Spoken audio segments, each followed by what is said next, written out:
Oh my God, guys! Subukan nyo 'tong recipe na 'to, napakasarap as in talong lang siya pero di mo akalain na gano'n siya kasarap.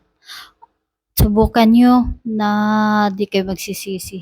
So ito na yung ating dalawang talong, dalawa lang kasi dalawa lang din kami, tig-isa lang kami. Steam lang natin ng 10 minutes. After that, tanggalin natin. So ayan, luto na siya after 10 minutes. Yan, mag-ready lang tayo ng kutsilyo, hiwain natin, half lang siya ha. Huwag niyong idiretso sa ilalim. Hiwain dyan sa gitna. Ayan, pinikas na siya.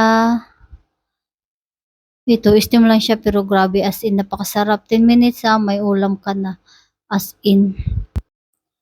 So, ganyan lang siya. Ngayon ay mag-prepare muna tayo ng garlic para sa itoppings natin. So, maglagay ako ng oil. Minins ko na pala yung garlic, 2 bulb. Para mas marami, mas masarap. So, 2 bulb yan siya, naka-mince na.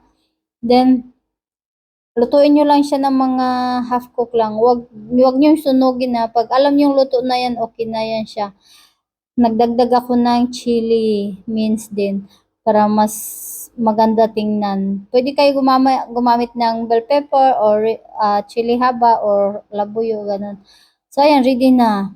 Pwede natin ilagay sa taas ng ating talong. So, ganyan lang yan. Yung pang toppings natin na napakasimple at napakasarap.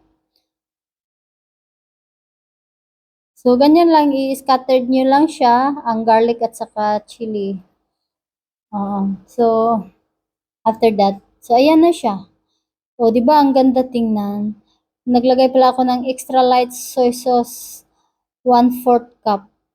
So, ayan, lagay lang dyan sa taas. Tapos, mince, spring onion, at mainit na oil. Konti lang ilagay ninyong oil, lalo na kung hindi kayo sanay sa oil. Nadamihan ko ng oil kasi nagandahan ako tingnan, kumukulo-kulo yung oil dyan sa may spring onion, napakaganda tingnan. O, di ba? Ganon. Kaya natutuwa ako. Kaya medyo napadami ng oil. Pero konti lang ilagay ninyong oil para mas healthy.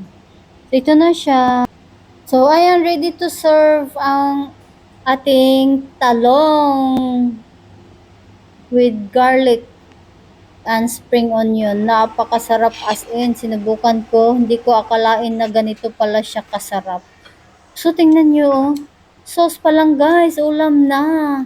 Grabe. Sobrang lambot pa. Hindi mo akalain na talong lang yan. So, kung gusto nyo subukan nyo na. Napakasarap as in.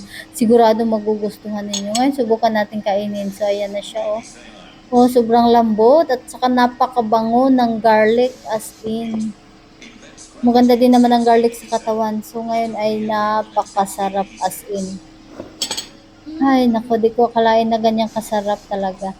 Oh my goodness. So tasty. Makakaubos ka talaga ng isang kalderong kanin yan. So, subukan nyo na ang recipe na ito. Talong lang. Napakasarap. Simpleng ulam. Budget-budget at healthy pa. So, ganyan lang kasimple ang ulam natin today, talong with garlic sauce and soy sauce. So, thank you for watching. Bye!